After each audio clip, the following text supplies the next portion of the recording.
I've been wanting to do this video for a while. I've got a 2001 Big Bear 400.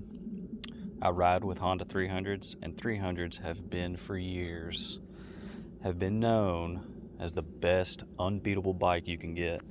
I'm here to tell you, the aftermarket support for these Big Bear 400s may not be there, but this bike, time and time again, now that I'm saying this and making this video, next trip I go out, probably gonna end up having issues. Might have to be pulled back to the trailer.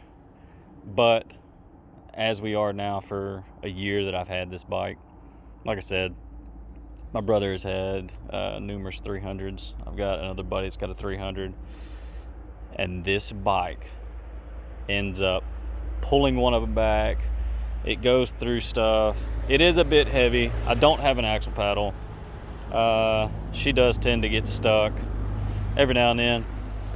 Not gonna say it's just some, Renegade 1000 that's just gonna go through anything and everything, but this bike has been a tank for the time that I've had it. I do abuse it. I'm not even gonna sit here and lie. I'm not gonna say that, oh yeah, I don't go, nope. It goes up to here in water. This bike, I don't take it easy on it. And it has just proven itself time and time again. So little tips video I guess I can add in here, because I just got a comment the other day about somebody having issues with their carb. These old school carbureted bikes, man, y'all got to make sure that your vents on the carb, everything is sealed tight. You don't want nothing but gas and air going to that carb. A lot of issues a lot of people run into is this overflow. Just making sure that you'll have me. I've got a hose ran to it. I've got it kinked off.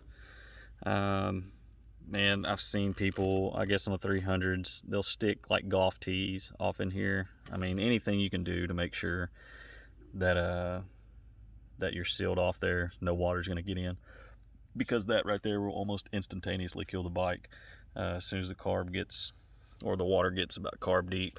Me, after every ride, or after I'm done riding it, whether it be on the trail or something like that, if I remember, I'll just cut off my gas when it's not running. I've never had any issues. If your carb is working properly, it shouldn't be using this overflow anyways. I'm sure once your carb started having issues and needs to be using that port, you'll know it. Another thing, Ben, every time I go out, before I go out, this box gets pulled off. I use the gray, great stuff. You can use the black RTV. I've used it for years now. But this gray stuff works wonders. It does great. I've seen guys, they'll just put dielectric grease on the inside of their lids and they'll be good. Me, I like to have the ease of mind of actually having silicone in there. I want to have to pry this thing off.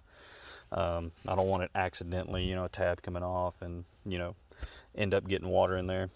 It's just not my cup of tea. I like to go deep, and I like to go deep and have the thought in my mind of like, my bike's not going to die. I'm not going to have issues.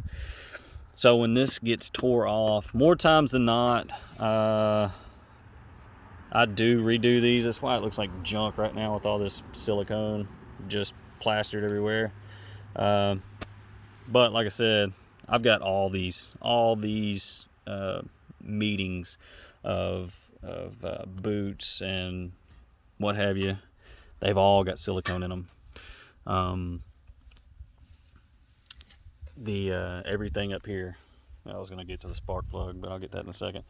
Everything up here, all my relays, everything's been pulled apart.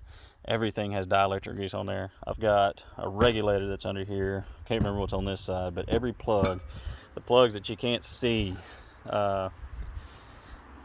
they've all got grease in them, dielectric grease, including the spark plug. I'll go ahead and pull it off and show you. I'm pretty sure you'll be able to see. You can see dielectric grease. It is everywhere. You don't have to just straight up fill stuff up. It doesn't, I mean, a little bit of dielectric grease goes a long way. I've got, now this right here, this is my throttle cable. My throttle cable comes to the carb. This right here is completely full of dielectric grease. It just keeps moisture out. I had issues a while back of not doing that. I had the siliconed off and stuff would still get in there because I've got this is where my idle adjustment is. Water still gets off in there. So I was having issues with the bike not wanting to idle.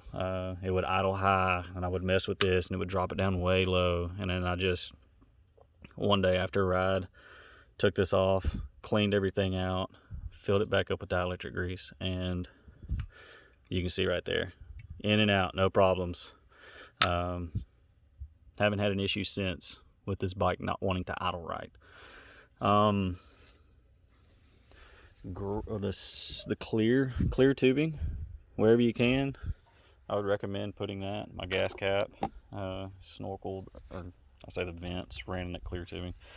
It's easy to see when you get moisture in there. It kind of eliminates when you do have issues. If you do have issues in water, you'd be able to just look down there and see, okay, is this my issue? No, it's not. I can see directly into it. Don't have water in it. Yeah, I'm trying to think. All you guys that don't have a 424 with these old school all-time four-wheel drive bikes, you need to get you a 424. I don't even know if they sell them anymore. That's a worn 424. Matter of fact, I need to replace that little boot on there. But all it does is disengages the four-wheel drive when you don't want it in there, especially with these big-ass tires. That is almost a must. But yeah, other than that, the Big Bear, it is legit. I've had this bike for a little over a year now, and like I said at the beginning of the video, I put this bike through quite a bit. I do take care of it when I'm not riding it. Every other ride, I do change the oil. I do check the diffs religiously. Those get checked before and after every ride. Don't want moisture in those. Oil, I've always been, grew up being particular about my oil. I've always changed it. Every other ride, if I go on a big ride, it will get changed the time after. And I guess it's doing pretty good. Man, what else? Oh, getting back to the old school bikes. If you've got a Big Bear 400 or 300, a Honda 300, the littlest things can make these bikes perform just a little bit better. I added this $30 cheap ass exhaust. That mixed in with a dyno jet kit that I can show you. I believe I've got it in here. It has done wonders. The dyno jet kit, you don't have to have performance mods to have the jet kit. These jet kits come with a stock setting, which it comes with a different needle, different jets. I think it's got like 7 or 8 jets in it. You can take your carb apart and not have an aftermarket exhaust. You can have it just completely stock and replace the main jet and the needle in your carb, and you would probably, I'll go ahead and say it. I know you'll notice a difference, because this right here has made this bike run a world of different, I mean, just so much better. I wasn't expecting the power gain that I got out of it. It turns these 29.5s like it used to turn with the 28 original Outlaws on it. Now these are a lighter tire. They're not the Outlaw 2s. The Outlaw 2s, I mean, I think I had a set of 28-inch Outlaw 2s that the backs I think the 28 by 11 by 14s with the wheel and tire included, they were 62 pounds a piece. The fronts, I think, were 58, but they were the 28 by 9.5s. I traded a guy for some original Outlaws with 12-inch rims. Where are they at? These cats over here.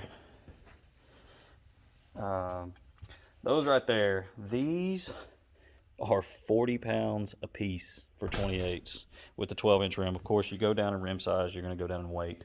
But that tire is 40 pounds a piece. These 29.5 original Outlaws, 12-inch rim, and a 29.5. These are 44 pounds a piece. I knew I was going to lose a little bit just from the size. Lugs are, quite a bit bigger. But for weight, man, you can't go wrong if you can find you a set. Now these I bought off a guy for cheap, so the rims have been flaking off. I plan on swapping these with those black ones out and getting these powder coated. In order for me to keep the weight down as well, I had these spacers made. All of these wheels are independent rear suspension wheels, which meaning they're all the same offset, same size, and I'm able to run the skinnier tire, the 29.5 by 10s is what this is. The 12s, I mean, they're probably, I cannot remember the weight, I'm not even gonna lie, but they are definitely heavier, and I wanted to keep that skinny look. You can run the wides on a skinny rim, it just balloon them out, but I like the uniform look, all the same wheels. But yeah, if anybody's ever in East Texas want to ride, hit me up.